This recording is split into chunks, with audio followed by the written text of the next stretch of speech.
लुका अध्याय 21। फिर उसने आँख उठाकर धनवानों को अपना अपना दान भंडार में डालते देखा, और उसने एक कंगाल विधवा को भी उसमें 2 दमड़ियाँ डालते देखा। तब उसने कहा, मैं तुमसे सच कहता हूँ कि इस कंगाल विधवा ने सबसे बढ़कर डाला है, क्योंकि उन सब ने अपनी अपनी बढ़ती में से दान में कुछ डाला है, परंतु इसने अपनी घटी में से अपनी सारी जीविका डाल दी है। जब कितने लोग मंदिर के विषय में कह रहे थे कि वह कैसे सुंदर पत्थरों और भेंट की वस्तु से संवारा गया है, तो उसने कहा, वे दिन आएंगे जिनमें यह सब जो तुम देखते हो उनमें से यहाँ किसी पत्थर पे पत्थर भी ना छूटेगा जो ढाया ना जाएगा। उन्होंने उससे पूछा, हे गुरु, यह सब कब होगा और ये बातें जब पूरी होने पर होंगी तो उस समय का क्या चिन्ह होगा? उसने कहा, चौकस रहो कि भरमाए ना जाओ, क्योंकि बहुतेरे मेरे नाम से आकर कहेंगे कि मैं वही हूँ, और यह भी कि समय निकट आ पहुँचा है।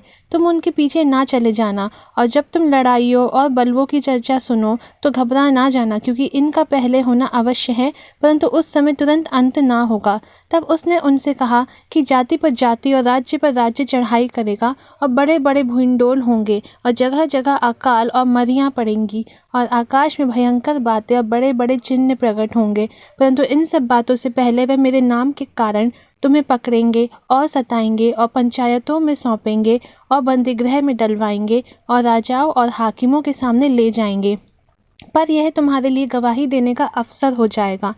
इसीलिए अपने अपने मन में ठान रखो कि हम पहले से उत्तर देने की चिंता ना करेंगे, क्योंकि मैं तुम्हें ऐसा बोल और बुद्धि दूंगा कि तुम्हारे सब विरोधी सामना या खंडन ना कर सकेंगे, और तुम्हारे माता पिता और भाई और कुटुंब और मित्र भी तुम्हें पकड़वाएंगे, यहाँ तक कि तुम में से कितनों को मरवा डालेंगे, और मेरे नाम के कारण सब लोग तुमसे बैर करेंगे, परंतु तुम्हारे सिर का एक बाल भी बांका ना होगा। अपने धीरज से तुम अपने प्राणों को बचाए रखोगे। जब तुम यरूशलेम को सेनाओं से घिरा हुआ देखो तो जान लेना कि उसका उजड़ जाना निकट है। तब जो यहूदिया में हो वह पहाड़ों पर भाग जाएं, और जो यरूशलेम के भीतर हो वह बाहर निकल जाएं, और जो गांव में हो वह उसमें ना जाएं, क्योंकि यह पलटा लेने के ऐसे दिन होंगे जिनमें लिखी हुई सब बातें पूरी हो जाएंगी। उन दिनों में जो गर्भवती और दूध पिलाती होंगी उनके लिए हाय हाय, क्योंकि देश में बड़ा क्लेश और इन लोगों पर बड़ी विपत्ति होगी। वे तलवार के कोर हो जाएंगे और सब देशों के लोगों में बंधुए होकर पहुंचाए जाएंगे, और जब तक अन्य जातियों का समय पूरा ना हो तब तक यरूशलेम अन्य जातियों से रोंदा जाएगा, और सूरज और चांद और तारों में चिन्ह दिखाई देंगे, और पृथ्वी पर देश देश के लोगों को संकट होगा, क्योंकि वह समुद्र के गर्जने और लहरों के कोलाहल से घबरा जाएंगे, और भय के कारण और संसार पर आने वाली घटनाओं की बाट देखते देखते लोगों के जी में जी ना रहेगा, क्योंकि आकाश की शक्तियां हिलाई जाएंगी। तब वे मनुष्य के पुत्र को सामर्थ और बड़ी महिमा के साथ बादल पे आते देखेंगे। जब ये बातें होने लगे तो सीधे होकर अपने सिर ऊपर उठाना, क्योंकि तुम्हारा छुटकारा निकट है। उसने उनसे एक दृष्टांत भी कहा कि अंजीर के पेड़ और सब पेड़ों को देखो, जो ही उनकी कोंपलें निकलती हैं तो तुम देखकर आप ही जान लेते हो कि ग्रीष्मकाल निकट है।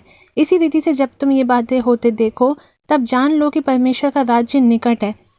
मैं तुमसे सच कहता हूँ कि जब तक ये सब बातें ना होले तब तक इस पीढ़ी का कदापि अंत ना होगा।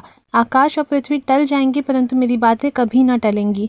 इसीलिए सावधान रहो, ऐसा ना हो कि तुम्हारे मन खुमार और मतवालेपन और इस जीवन की चिंताओं से सुस्त हो जाएं, और वह दिन तुम पर फंदे की नाई अचानक आ पड़े, क्योंकि वह सारी पृथ्वी के सब रहने वालों पर इसी प्रकार आ पड़ेगा। इसीलिए जागते रहो और हर समय प्रार्थना करते रहो कि तुम इन सब आने वाली घटनाओं से बचने और मनुष्य के पुत्र के सामने खड़े होने के योग्य बनो। और वह दिन को मंदिर में उपदेश करता था, और रात को बाहर जाकर जैतून नाम पहाड़ पर रहा करता था, और भोर को तड़के सब लोग उसकी सुनने के लिए मंदिर में इसके पास आया करते थे।